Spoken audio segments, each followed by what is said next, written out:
So every LSAT section gives you 35 minutes.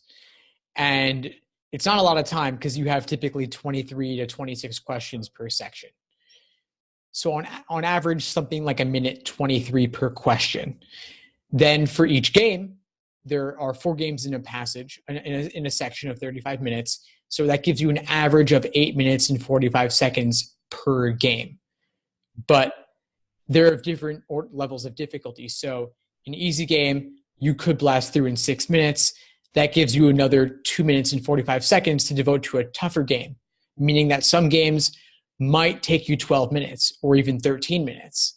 The famous CD's game from Legally Blonde, which is Test 31 Game 2, which is a real tongue twister of a game. Like that game will take anybody 12, 13 minutes, and that's fine. You want to get proficient enough at the easy games earlier that you save up that time for later. And the same is true of passages also. You have 4 passages per section of reading comp, average 8:45 per passage. But again, some are easier, some are harder. And you want to make sure you're saving enough time for the individual questions as well, which means you don't want to spend too much time on your initial read of a passage or on your initial setup for a game. So you read a passage, you're not reading for content. You're reading for the structure, the way that the author goes about making their argument. What point are they trying to get across?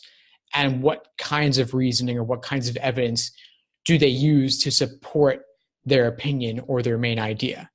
But the details, all the supporting examples and evidence, you don't want to try to memorize all of that or even try to comprehend all of it at first glance. You want to know where to find that information so you can go back to it when you need it later. But in the moment, just noting where things are so you can find them later when you need to.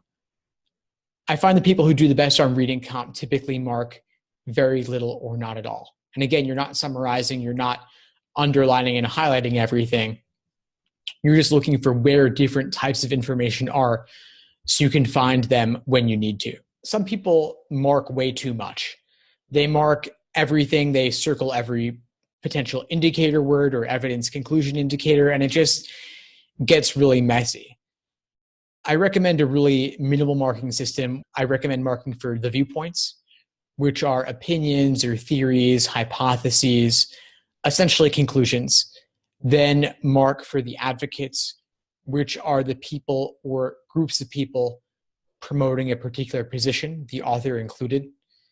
And then finally marking for the evidence, which is the details and the supporting examples, and just noting where they are to find them when you need to. You can note those in the margin with a V, E, or A for viewpoint, evidence, advocate in the margin next to the lines in which those things appear.